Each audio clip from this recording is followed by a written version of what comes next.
அனைவர் மீதும் ஏக இறைவனுடைய சாந்தியும் சமாதானம் உண்டாகட்டுமாக. அன்புக்கினிய சகோதர சகோதரிகளை, நமக்கெல்லாம் தெரியும், கடந்த 11 மாதங்களாக பாலஸ்தீனத்திலே ஆக்கிரமிப்பு இஸ்ரேலிய பயங்கரவாத அரசு அங்குள்ள மக்களை கொண்டு குவித்து வருகிறது. ஒரு அறிவிக்கப்படாத ஒரு இனப்படுகொலையை பாலஸ்தீனிய பூமியிலே இஸ்ரேலிய பயங்கரவாத அரசு நிகழ்த்தி வருகிறது. கிட்டத்தட்ட 41,000 மக்களை இதுவரை கொண்டு குவித்து வருகிறது. இப்படி இருக்கக்கூடிய சூழ்நிலையிலே தற்பொழுது அந்த போர் லெபனானை நோக்கி நகர்ந்து கொண்டிருக்கிறது. இப்படி மத்திய கிழக்கு முழுவதுமே ஒரு பதட்டமான ஒரு சூழ்நிலை இருந்து கொண்டிருக்கக்கூடிய சூழ்நிலையில் தற்பொழுது ஐநா சபையிலே உலகத் தலைவர் அனைவரும் உரையாற்றி வரக்கூடிய ஒரு நிகழ்வு நடந்து கொண்டிருக்கிறது.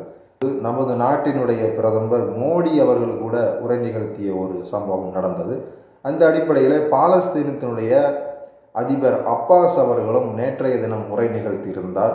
அதை தொடர்ந்து ஆக்கிரமிப்பு இஸ்ரேலினுடைய பிரதமராக இருக்கக்கூடிய இனப்படுகொலைவாதி நெத்தன்யாகு நேற்றைய தினம் ஐநா சபையிலே தன்னுடைய உரையை நிகழ்த்தியிருந்தார்.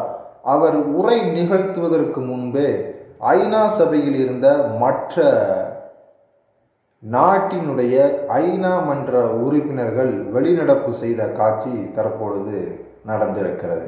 இது இஸ்ரேல் அரசுக்கும் இஸ்ரேலிய நாட்டுக்கும் ஒரு சர்வதேச ஒரு பின்னடைவாக இந்த ஒரு நிகழ்வு கருதப்படுகிறது.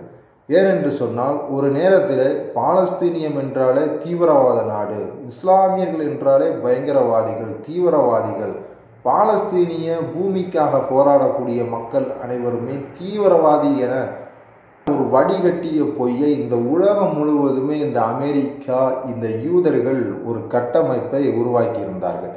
தற்பொழுது இந்த கட்டமைப்பு சுக்கு நூறாக உடைக்கப்பட்டு இருக்கிறது.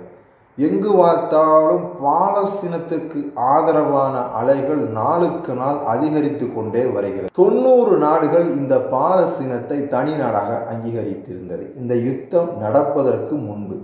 தற்பொழுது இந்த யுத்தம் 11 மாத காலமாக நடந்து வரக்கூடிய சூழ்நிலையில் தற்பொழுது வரை பாலஸ்தீனத்தை தனி நாடாக அங்கீகரித்து இருக்கக்கூடிய நாடுகளின் எண்ணிக்கை அதிகரித்திருக்கிறது.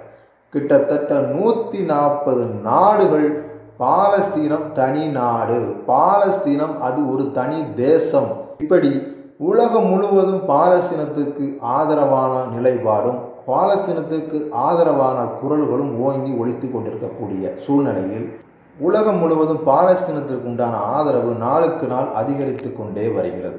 ஒரு நேரத்தில் இஸ்லாமியர்கள் என்றாலே தீவிரவாதி, முஸ்லீம் என்றாலே பயங்கரவாதி, இஸ்லாம் தீவிரவாதத்தையும் மனித குலத்துக்கு எதிரான சிந்தனையும் போதிக்கக்கூடிய மார்க்கம் என இந்த இஸ்ரேலும் இந்த அமெரிக்கா கைக்கூலிகளும் சேர்ந்து ஒரு பொய்யான, ஒரு தவறான, ஒரு வடிகட்டிய பொய்களை இந்த உலகம் முழுவதும் இஸ்லாத்துக்கு எதிராக கட்டமைத்திருந்தார்கள்.